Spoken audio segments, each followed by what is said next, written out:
संघर्ष नहीं खत्म होगा, तुम उससे मत भागो। तुम लोग क्या कर रहे हो, तुम संघर्ष से भाग रहे हो कि मुझे पढ़ना ना पड़े।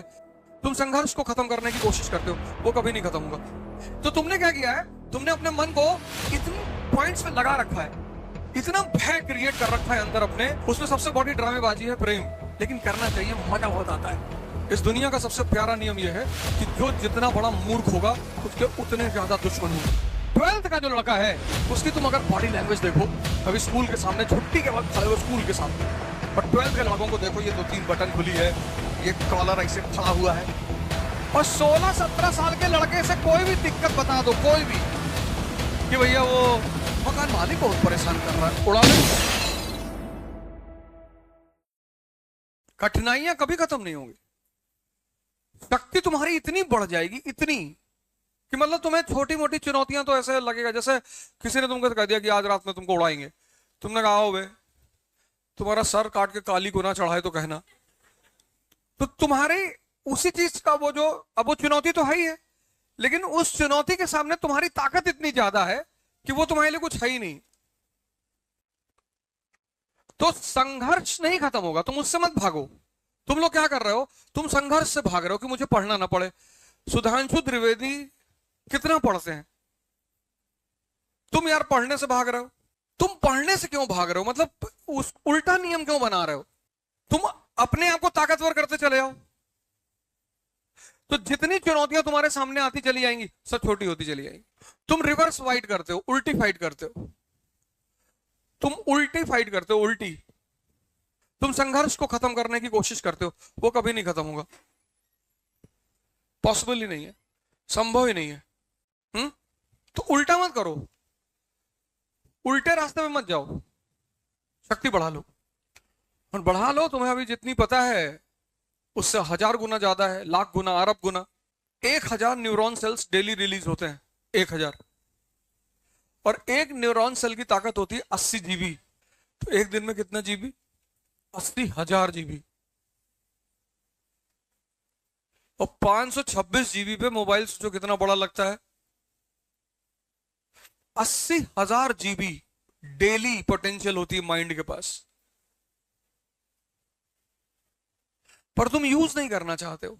अच्छा, क्यों यूज नहीं कर पाते हो, तुमने अपने माइंड को इतनी जगह लगा रखा है अननेसेसरली। जातिवाद खत्म कर दोगे, क्यों परेशान हो फालतू में। अरे भैया ब्राह्मणों को गाली दे रहे हैं, देने दो, सामने पड़ जाएंगे तो जाएंगे। अरे भैया दलित को गाली दे रहे हैं, देने दो, मुसलमानों को दे रहे हैं।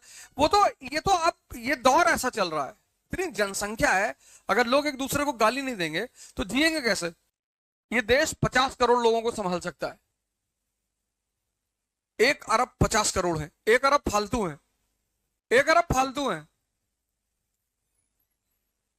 अब तो महाभारत होनी ही है।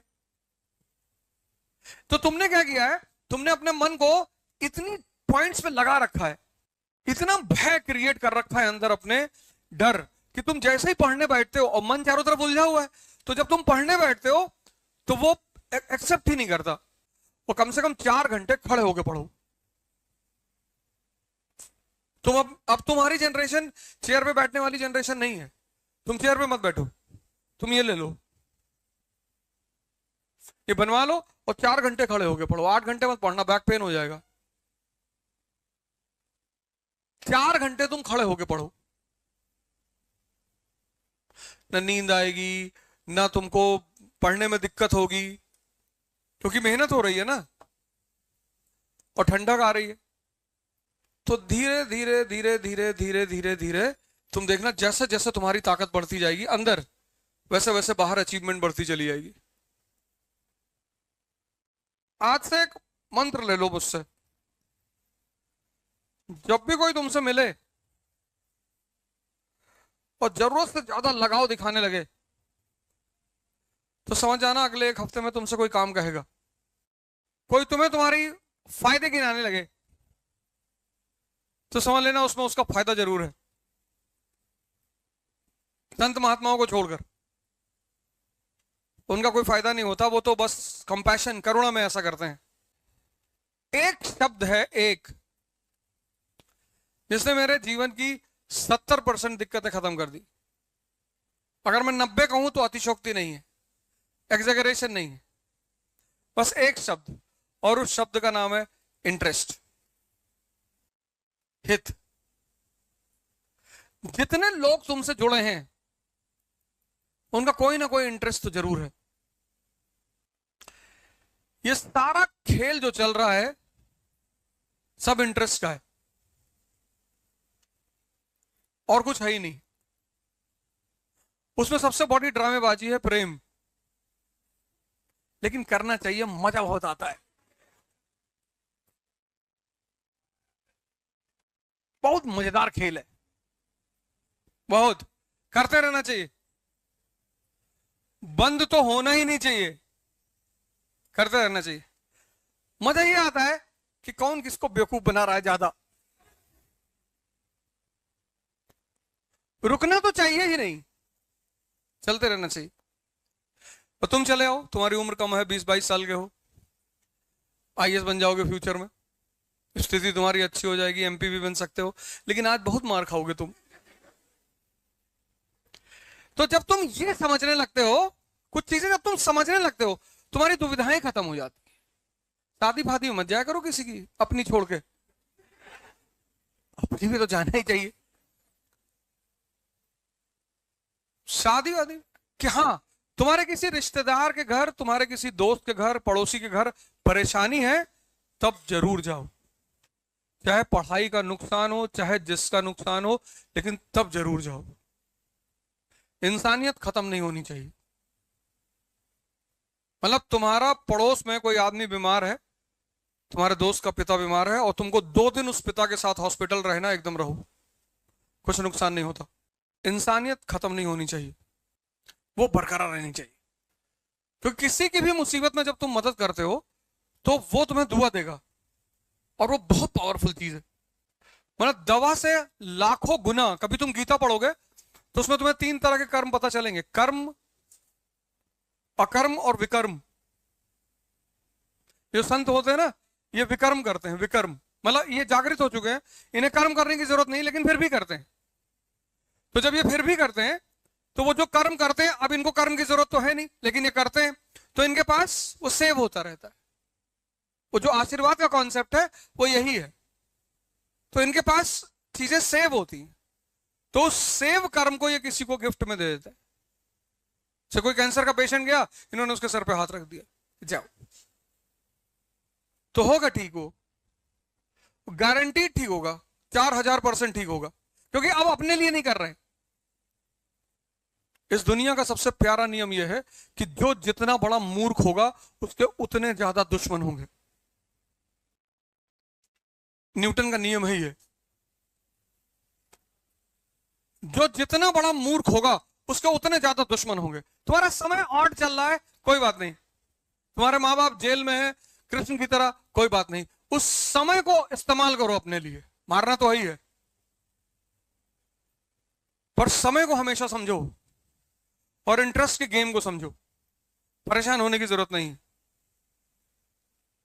जिसका दिमाग का दायरा बड़ा हो गया, वो तुमको तो डर लगता है इस वक्त ना, क्योंकि तुमने अपनी शक्ति को अभी खोला नहीं है, तो तुमको डर लग रहा है कि भगवान किसी तरह से कोई नौकरी मिल जाए बस। तुम अभी भयभीत हो, क्योंकि तुमको शक्ति से अपने परिचित नहीं हो तुम। तुम्हारा हाल हनुमान जी वाला है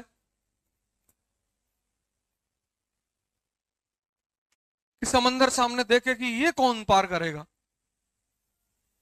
बोले तुम ही करोगे। अब नर्सरी के बच्चों को देखो, ड्रेस व्रेस कायदे से, टाई वाई लगाए, बाल वाल कायदे से करके स्कूल सीधे साधे बन के जा रहे हैं। उल्टा सीधा क्वेश्चन माँ बाप से पूछते हैं, टीचर से पूछते हैं कि पापा हम कैसे पैदा हुए थे। फिर ज्यादातर माँ बाप का वही आंसर है कि मंदिर के सामने जा रहे थे, शंकर जी तुमको दिए थे। अब आजकल के लड़के बहुत चालाक है, कह रहे हैं भैया वो सुहागरात वाला कॉन्सेप्ट खत्म हो गया, सब मंदिर से आ रहे हैं। 5 का जो लड़का है वो चुप हो जाता है, समझने लगता है धीरे धीरे, तो थोड़ी सी चीजें पकड़ में आनी शुरू हो जाती कि ना ना ये सब तो झूठ बोल रहे हैं, खेल कुछ और ही है। 12th का जो लड़का है उसकी तुम अगर बॉडी लैंग्वेज देखो, कभी स्कूल के सामने छुट्टी के वक्त खड़े हो स्कूल के सामने, और 12th के लड़कों को देखो, ये 2-3 बटन खुली है, ये कॉलर ऐसे खड़ा हुआ है, कॉलर खड़ा है। अब कॉलर खड़ा क्यों है? 16 साल उम्र, टेस्टोस्टेरोन पैदा हो चुका है, और टेस्टोस्टेरोन ने नीचे से मारा, ताकत बढ़ा से कॉलर खड़ा हो गया तुरंत। और वो 16-17 साल का जो लड़का है, अगर तुम उसकी बॉडी लैंग्वेज देखो तो सीधे कभी नहीं खड़ा होता वो। और 16-17 साल के लड़के से कोई भी दिक्कत बता दो, कोई भी, कि भैया वो मकान मालिक बहुत परेशान कर रहा है, उड़ा दे। बस उस वक्त उसको पता नहीं चल पाता कि यार इस एनर्जी को अगर सही इस्तेमाल कर लिया जाए। जैसे तुम जाओगे सदगुरु के आश्रम में, तो वहां उनका अपना स्कूल है, कोई बच्चे को मारता नहीं है, और ज्यादातर लाइव पढ़ाने की कोशिश होती है, लाइव मतलब दिखाकर, डेमो देकर। बच्चों को क्या मारना है यार, ये पूरा कॉन्सेप्ट ही खराब है बच्चों को मारने का। और बच्चों को अगर मारते हो तो ग्रेजुएशन के मास्टर को भी AK-47 लेके क्लास में जाना चाहिए, बड़ों को भी मारो तब। बच्चों को तो पढ़ाई के लिए बिल्कुल नहीं मारना चाहिए, मतलब मैं तो इस बात के एकदम एकदम खिलाफ हूं कि बच्चों को तो मारना ही नहीं चाहिए। हाँ, कभी कभी साल में एक बार टॉर्चर करना चाहिए, पर एक बार, और उस एक बार से उस बच्चे के मन में यह रहे कि भैया इससे बदतमीजी ना करना। 1763 का जो अमेरिका है वो किस क्लास का अमेरिका है? 12th का। अब वो नहीं पूछेगा किसी से कि हम कैसे पैदा हुए थे, उसको जियो सब बता चुका है, अब उसे ये सब जानने की कोई जरूरत नहीं। एक 22 साल का लड़का रात में 2 बजे घर लौट कर आया, पिताजी दरवाजे पर खड़े, और पिताजी ने लड़के से पूछा कि कहां थे, और उसने पलट के कहा कि तुमसे मतलब। तो समझदार जो पिता होगा वो अपना स्टैंड तुरंत चेंज कर देगा कि अरे नहीं बेटा, हम तो ऐसे ही पूछ रहे थे, तुमको पता था देर हो जाएगी, मेरी कार ले आते तुम। और अगर लड़के के साथ लड़की है तो उसको रेड कारपेट की जिले इलाही मारना है, लेकिन उस वक्त नहीं मारना है। कभी भी अपने घर के किसी भी सदस्य को बाहर ह्यूमिलिएट नहीं करना है, कभी भी, वो कितनी बड़ी भी गलती कर दे, किसी दूसरे के सामने, चाहे वो भाई है, बहन है, माँ है, बाप है, बीवी है, पत्नी है, कोई भी है, बाहर किसी के सामने कुछ नहीं बोलना है, मुस्कुराना है। अच्छा, अरे वाह यार, तुम तो कार लड़ा आए थे, दूसरी वाली भी लड़ा देना जी भैया। बाहर किसी को पता नहीं चलना चाहिए कि तुमने अपने घर के किसी सदस्य को कुछ कहा है।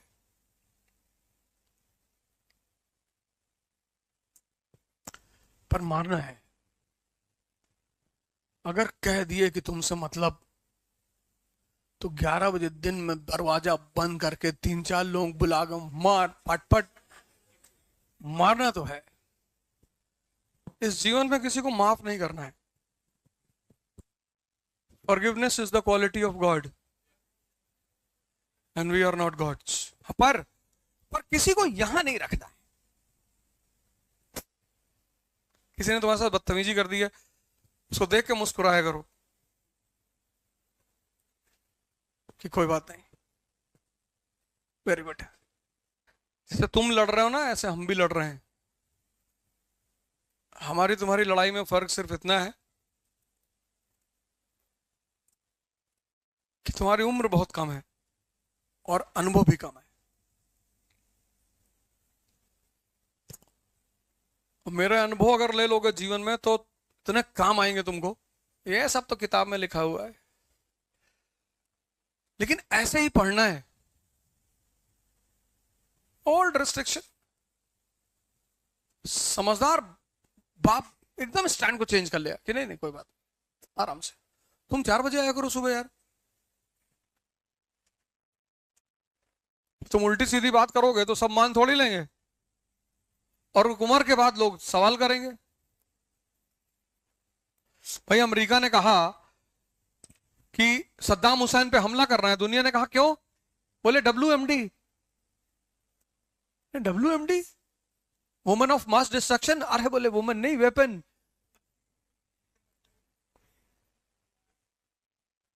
दुनिया ने कहा अच्छा वेपन रखा है ये? बोले हाँ। बोले तब मारो। मारा अमेरिका ने। फिर सीरिया के साथ भी यही किया अमेरिका ने, कहा केमिकल वेपन रखा है। अरे दुनिया ने कहा पुराना वाला तो निकाले नहीं पाए, कहां रखा था WMD? बोले रखा था वो कहीं दबाया है कहीं रेत ओत में।